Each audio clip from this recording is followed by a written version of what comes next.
Everyone, welcome back. In this video, we are looking at the baseball slate for tonight. It is 11 games, another jam-packed slate. So let's get right into it, not too much time to waste. You can start by dropping a like on the video and subscribing if you haven't already. I appreciate that. You can follow on Twitter at the DFS Process, and if you want more help, you can visit the website. Link is in the description. So we have a ton of good offenses today.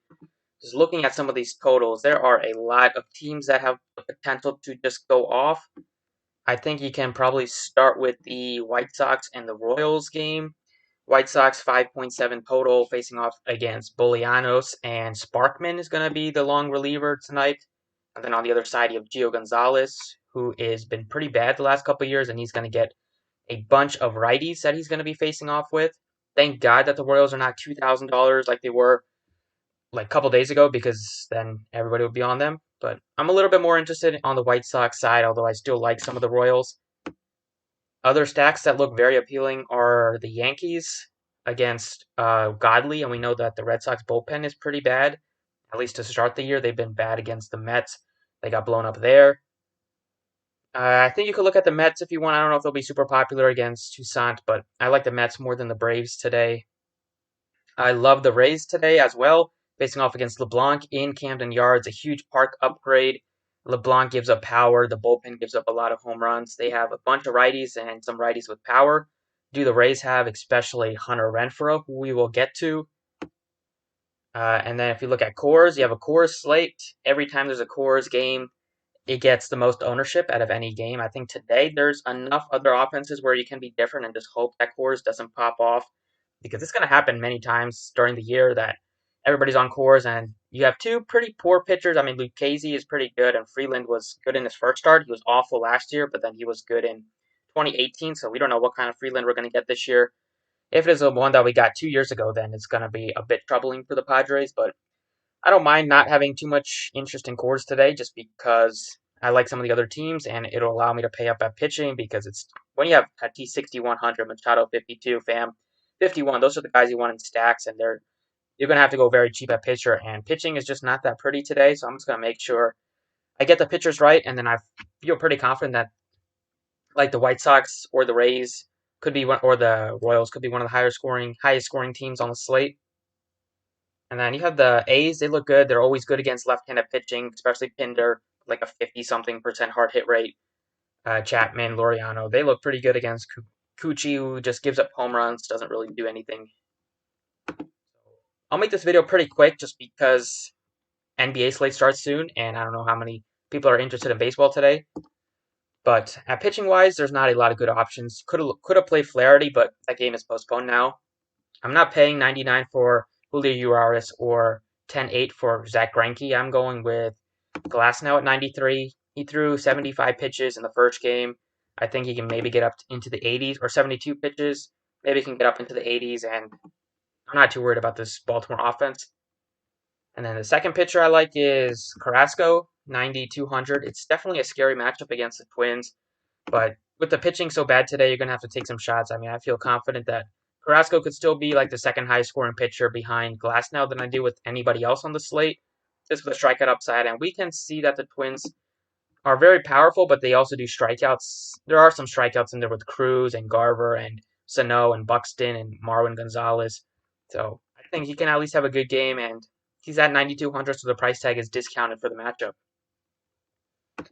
So for the stacks today, I am really looking at the White Sox, the Rays stack. I like them a lot. I think you could look at cores if you want to, although I am going to prioritize pitching on this slate, so I might not get too much cores, which I don't hate, just because, like I mentioned, there's so many other good stacks today.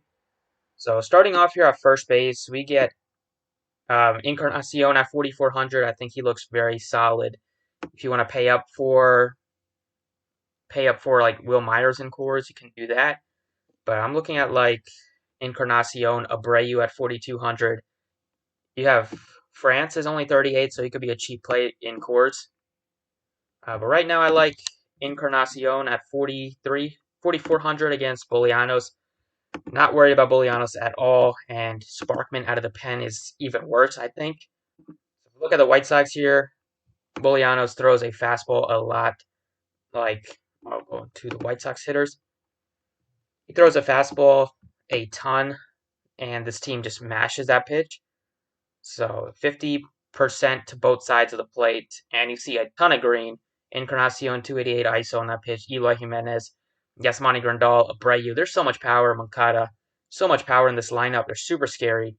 And if you want to look at uh, coming out of the pen, you can find Glenn Sparkman here.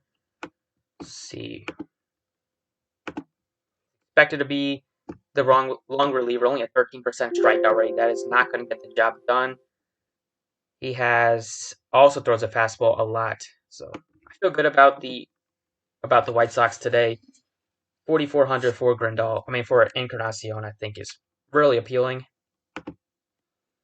Sticking with them at third base, I like Yoan Moncada. He is much better against righties than lefties. He's going to get Sparkman and then Bolianos, so two righties. For a majority of his at-bats, he has so much power. If you look at his splits from last year and the years prior to that, I thought he could make a run for like top 5 in the MVP voting this year. He's gonna need to pick it up a little bit. I mean, he's been decent so far, but last year he had 21 bombs, 322 average against righties, with a very nice 44% hard hit rate and a 246 ISO. So 44 for Moncada at that price tag looks super appealing. In the outfield, I like Hunter Renfroe is very appealing at 4,400. The price tag is really cheap on him, and he mashes lefties. Not worried about Baltimore pitchers at all. He has, last season, I think he had over 300 ISO against lefties. If we look at his career numbers against lefties, 264 average, 40 points higher, 304 career ISO. Strikeouts are 10% lower. I love Hunter Renfroe today. And then last but not least, you have Jorge Soleil at 4,200 against the lefty. I like him quite a bit.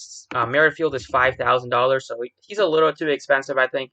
I would much rather go to Jorge Soler, who has more power than Merrifield, like by 10 times. Merrifield can get on base more, but I feel good about Soler with the power that he possesses. 257 average against lefties for his career, but really for him, you're just hoping he hits a home run. And 218 career ISO against lefties. Lately, it's been very good. I love Soler at that price point, and he still leaves you with 35-25. You can go cheap at catcher, go cheap at second base. So those are the 6 hitters that I like a lot, and I think I'll touch on Fanduel too. But before that, I gotta charge this computer, make sure it doesn't die on me. Okay, Fanduel, we have pitcher Glasnow and Carrasco. Both look very appealing. You have Greinke's cheaper at 9,000 if you want to play him, and then Urias is 7,800. I'm still going with Carrasco. I just think that the upside is there. I feel confident he can throw like maybe 15, 20 more pitches in Glasnow, and that might be the difference today.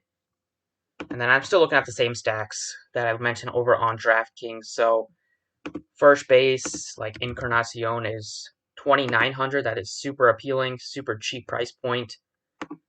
Yoan Moncada is 3,600 at third base. You could get up to like Machado if you went at 3,800, but I just think that Moncada is going to be so much lower owned because of that price, how close he is to Machado, and I like Moncada a lot. I feel very good that he's going to have a very solid game today. In the outfield, Soler is 3,600. That's decent price, not crazy. Still going back to Hunter Renfroe, who is just 2,900. That is really nice. And then last but not least, you have, like I mentioned, Soler, and then the other guy from the White Sox is Eloy Jimenez, 3,300. You can play him too, but I'll go back to Soler. I think good chance that he can maybe hit one out today, maybe two, and I don't think he'll be super popular. So that's the core for both sites. Thank you guys for watching. I appreciate it. You can hit the like if you enjoyed, and good luck today.